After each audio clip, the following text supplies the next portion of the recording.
urusan-urusan rizki dunia nih sebenarnya tidak menjadi fokus kita umat Islam. Akan tetapi kita harus tahu bahwa rizki nih semuanya sudah ditanggung oleh Allah Subhanahu wa Ta'ala. Ada yang dikasih banyak, ada yang dikasih sedikit. Bukan karena bergantung kepandaian. Banyak juga orang bodoh-bodoh tapi yang banyak uangnya, gitu ya. Bukan banyak juga orang pandai-pandai tapi tidak banyak hartanya kalau bicara mengenai harta. Ala kulli hal, semuanya sudah diaturkan oleh Allah Subhanahu wa Ta'ala. Jangan menilai orang dari harta, jangan memilih pasangan dari harta, gitu kan? Jangan menilai apapun hanya dari harta dunia saja. Apalagi kemuliaan seseorang, kita lihatnya dari harta belaka. Kemudian kalau dalil secara dalil akli, Allah pastilah memberikan rizki kepada kita, saudaraku sekalian. Kenapa? Karena Allah Tuhan, karena Allah bos, sedangkan kita adalah hamba, sedangkan kita adalah budak, sedangkan kita adalah karyawan. Di mana-mana yang namanya pekerja selalu dibayar, selalu ditanggung oleh bosnya. Bukan begitu? Allah Subhanahu wa Ta'ala kan yang jadi bos kita selama ini. Allah aturkan kita, kamu harus sholat 5 waktu sehari semalam, kamu harus tutup aurat, kamu harus begini, kamu harus begitu, dan lain sebagainya. Allah bos. Sehingga pastilah sebagai bos, sebagai majikan, sebagai pimpinan, dia pasti akan menjamin nafkah bagi semua orang-orang yang berada dalam tanggungannya. Kemudian yang keduanya, kalau kita pikir-pikirkan secara akal kita, pastilah rizki itu sudah dijamin sama Allah Subhanahu wa Ta'ala. Nyatanya, dari sejak kita belum bisa usaha apa-apa, belum boleh usaha apa-apa, rizki sudah sampai kepada kita. Semasa kita berada dalam perut ibu kita, jangan kata bekerja. Kan anak bayi dalam kandungan mana ada yang jahit? Janin dalam kandungan mana ada yang sudah mengajar misalnya.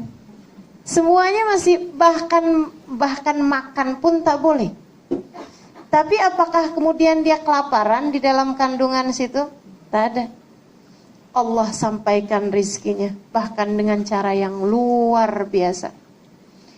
Bahaya bagimu ketika berada dalam kandungan ibumu kalau ada makanan pedas. Orang tuanya pun kemudian setiap kali makan pedas muntah. Oh, ini tak boleh makan pedas. Kan begitu? Masya Allah, rizkinya disampaikan. La ilaha illallah, luar biasa sekali. Bahkan kabarnya bayi itu, janin dalam kandungan, wajahnya menghadap ke arah belakang, bukan ke arah lambung. Kenapa? Allah menghindarkanmu untuk mencium bau-bau yang tidak enak, bau-bau busuk dari kotoran yang dimakan oleh ibu kita, gitu ya. Sehingga sampai dengan hidungnya pun dihadapkan ke arah sebelah sana, ke arah belakang. Sebegitunya Allah mengatur janin dalam kandungan. Rizkinya disampaikan oleh Allah Subhanahu wa Ta'ala ketika kamu belum boleh mencapai rizkimu sendiri. Dan kita lihat janin-janin dalam kandungan tak ada yang stres. Betul kan? Tak ada yang stres. Kenapa? Tak susah-susah uruskan rizki masih dalam kandungan. Dan bukan hanya kita manusia sebenarnya, semuanya pun sudah dijamin rizkinya oleh Allah Subhanahu wa Ta'ala, termasuk binatang. Saudara sekalian, gajah itu tak pernah sujud, gemuk-gemuk. Kan? Kenapa masih khawatir urusan rizki? Bahkan andai ada semut hitam di dalam sebongkah batu, diletakkan di dasar lautan di waktu malam, tidak ada yang dapat melihatnya. Allah pasti akan menyampaikan padanya rizkinya. Begitu katanya para ulama. Saudariku sekalian yang saya muliakan, kalau ada di antara binatang yang protes terhadap urusan rizki, pantasnya adalah cicak. Kenapa cicak? Karena cicak itu rizkinya semua makanan yang bersayap, semua binatang yang bersayap. Dianya sayap sepotong aja tak punya. Coba, gimana caranya dia mau dapetin makanannya, padahal dianya tak bersayap dan makanannya semuanya binatang bersayap? Mau ngejarnya bagaimana? Saudariku sekalian yang saya muliakan, tapi nyatanya kita tak pernah lihat ada cicak mati kelaparan.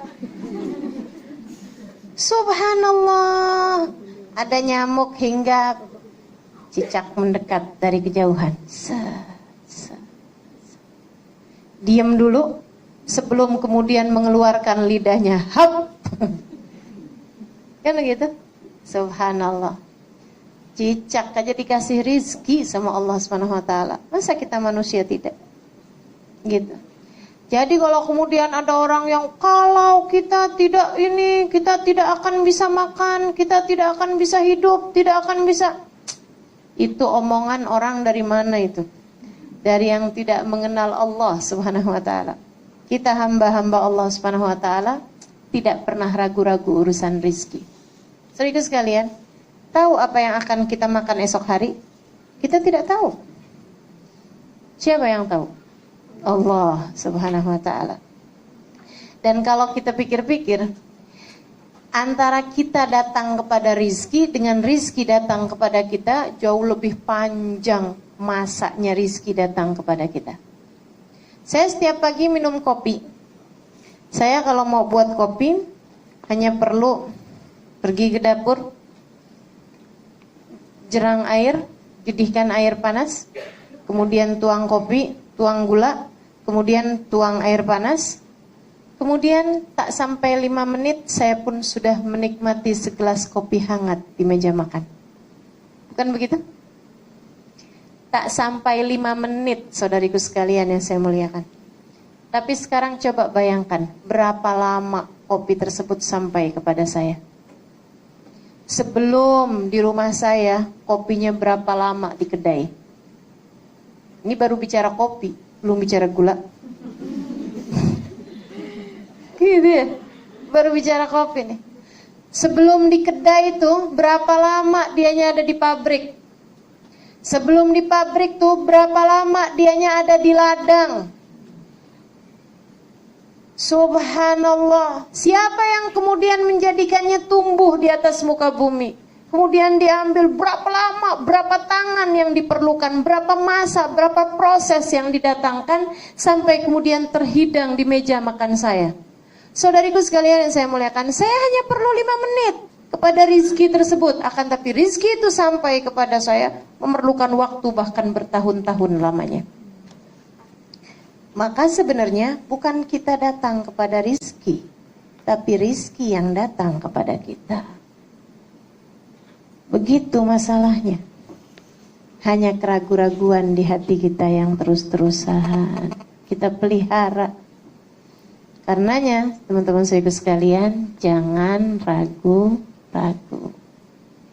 Jangan ragu-ragu. Hilangkan segala keraguanmu. Rizki Allah yang bagi, rizki Allah yang bagi, rizki Allah yang bagi. Udah selesai, rizki diatur oleh Allah Subhanahu wa ta'ala. Kita hanya perlu menjalankan yang belum dijanjikan oleh Allah, yaitu ketaatan perintah Allah Subhanahu wa ta'ala. Itu yang harus kita jalankan. Urusan rizki sudah selesai. Jadi semuanya adalah ketetapan dari Allah Subhanahu wa ta'ala, termasuk urusan jodoh. Siapa bilang kalau pacaran kemudian menikah? Ibu-ibu yang udah punya suami, saya tanya, suamimu pacar pertamamu kah? Tak ada yang mau jawab.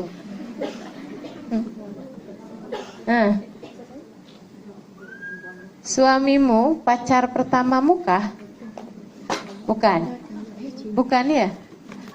Bukan pacar pertama, artinya pacar kedua, pacar ketiga, atau malah bukan pacar. Bukan pacar katanya. Ya. Masing-masing ya, macam-macam. Tapi subhanallah, yang udah pacaran lama kemudian tak jadi menikah ada, yang udah siap-siap bahkan udah sewa gedungnya batal nikah ada. Kan begitu?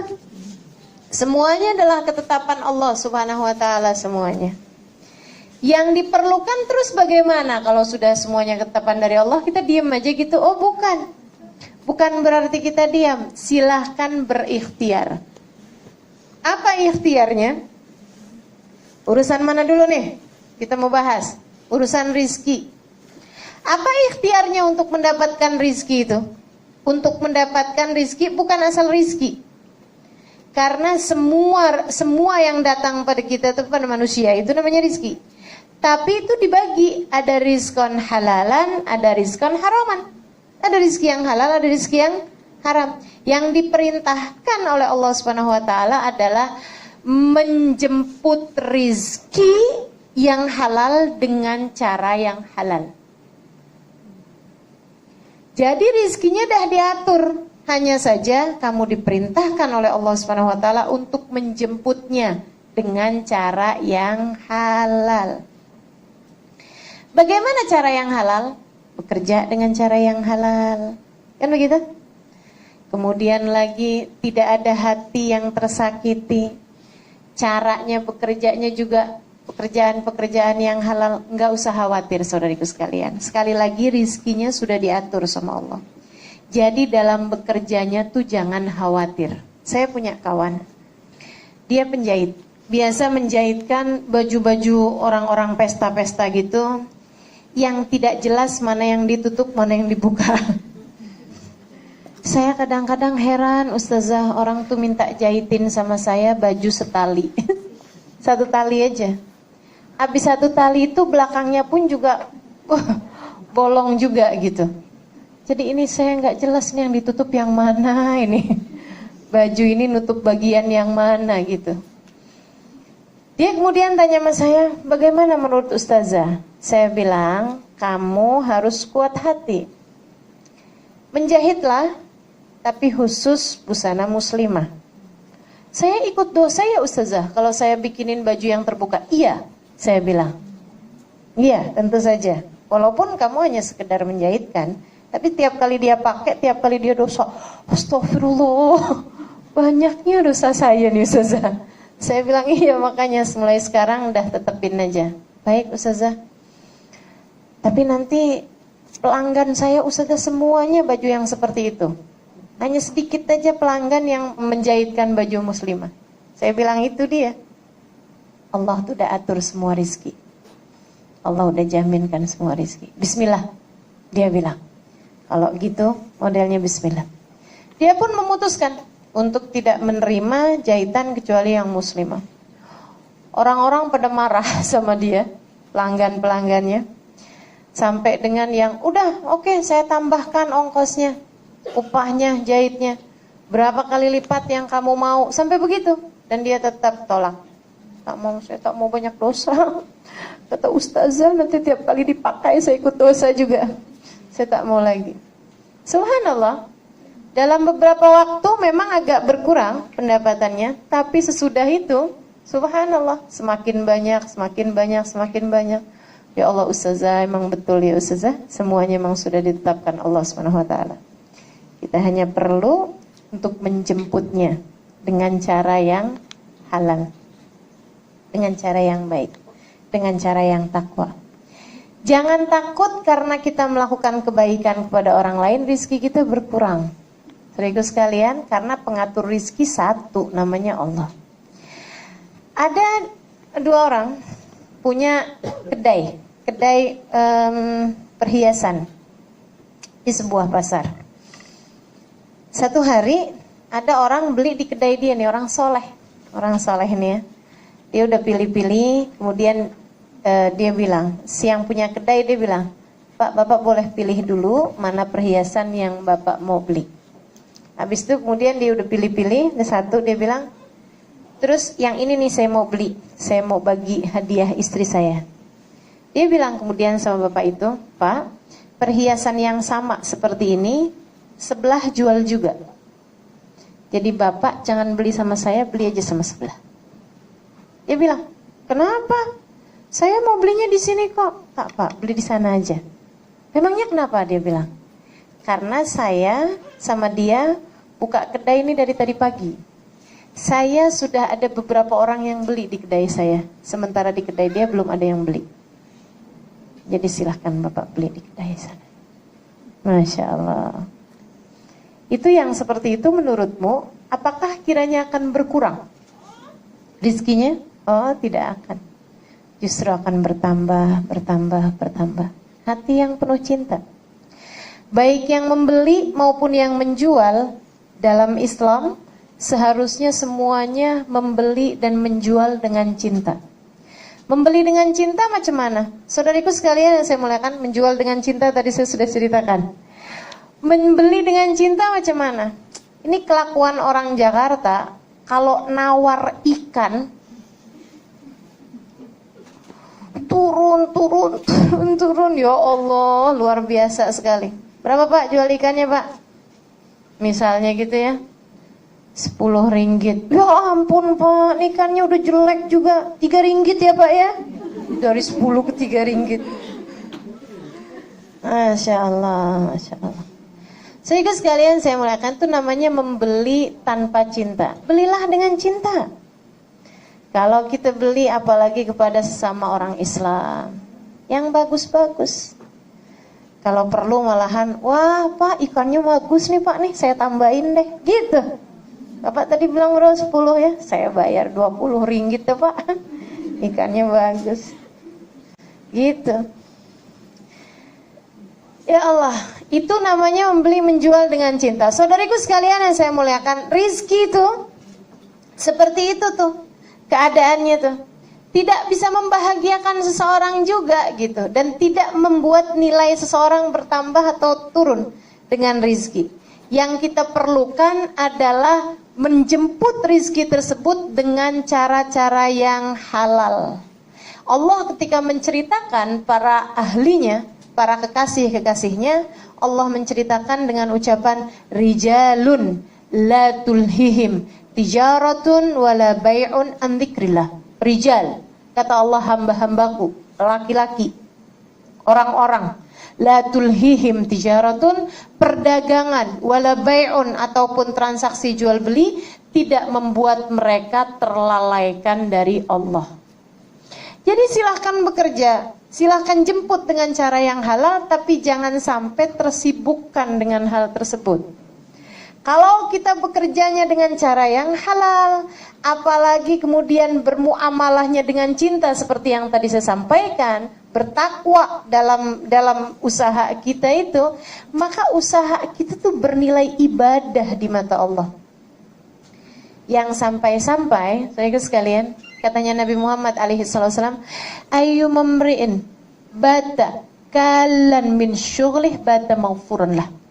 Kalau ada seorang laki-laki atau seorang perempuan, dia tertidur malam dalam keadaan lelah karena bekerja seharian untuk memberikan nafkah bagi keluarganya, untuk menjemput rizki bagi keluarganya dengan cara-cara yang halal, dengan cara yang baik, dan tidak membuatnya meninggalkan sholat sunnah, meninggalkan ibadahnya dan lain sebagainya. Dia kemudian malam-malam hari kelelahan karena habis bekerja seharian, bahkan mungkin tidurnya dengan ngorok, keluar suaranya, gitu ya. Itu katanya Nabi Muhammad alaihissalam, baca maghfurun lah. Dia tidur dalam keadaan Allah mengampuni dosa-dosanya. Masya Allah. Itu padahal kalau kita punya suami ya, suami kita bekerja mencari nafkah buat kita, mencari rizki buat kita dan anak-anak kita. Dia tidur dalam keadaan ngorok seperti itu, kita marah, kita kesel. Padahal dia bekerjanya buat kita. Allah, dia bekerjanya bukan buat Allah, bekerjanya buat kita. Allahnya kesian sama dia. Jadi mulai sekarang, kalau ngelihat suami kita kelelahan tidur dalam keadaan ngorok, coba pandang dia dengan pandangan Allah kepadanya. Ya Allah, dia bekerja nih mencari rizki buat saya dan anak-anak. Ya Allah, engkau saja memandangnya sambil mengampuni dosa-dosanya. Masa saya tidak memandang dia dengan pandangan penuh cinta? Gitu pandangin suami kita yang tidur dengan pandangan penuh cinta. Maka teman-teman saudaraku sekalian yang saya muliakan, itu rizki. Cari dengan cara yang halal, cari dengan cara penuh cinta, dengan takwa pada Allah SWT. Maka pencarianmu terhadap rizki, usahamu untuk itu, semuanya bernilai ibadah di mata Allah SWT. Jangan takut rizkimu hilang. Jangan takut rizkimu salah alamat. Jangan takut rizkimu tidak akan sampai kepadamu. Tidak ada ceritanya. Tidak ada ceritanya. Malahan seringkali karena terburu-buru, rizki yang seharusnya datang dalam keadaan halal akhirnya datang dalam keadaan haram. Sayyidina Ali bin Abi Thalib bercerita. Katanya Sayyidina Ali, satu hari saya ada mau pergi ke rumah seorang kawan. Di depan pintu rumah orang tersebut, saya merasa perlu ada orang pegangkan keledai saya, naik keledai. Kata Sayyidina Ali, saya cari-cari orang, ada seorang pemuda, saya bilang, tolong dong, pegangkan ini keledai saya mau ada jumpa dengan kawan, tak ada buat mengaitkan keledai. Dia bilang, oke, baik. Wahai Sayyidina Ali, saya pegangkan, saya jagakan keledaimu. Masuklah Sayyidina Ali, bual-bual, bincang-bincang sama orang rumah tersebut. Tengah-tengah bincang-bincang ada terpegang-pegang uang. Di sakunya, dia lihat 5 dinar, uangnya Sayyidina Ali. Sayyidina Ali kemudian mikir, saya mau bagi nih buat yang pegangkan keledai saya. Kesian dia udah pegangkan keledai saya, jadi nanti saya mau bagi itu. Begitu keluar Sayyidina Ali, keledainya tak ada. Orang itu pun juga tak ada. Sayyidina Ali cari-cari, kemudian akhirnya ada orang bawakan keledainya. Ini keledaimu ya? Kata Sayyidina Ali, oh iya betul. Wah, mana dia tuh yang pegang? Orangnya sudah kabur dan mencuri tali pegangannya keledai. Waduh, ini saya perjalanan cukup jauh, agak susah kalau tak ada talinya.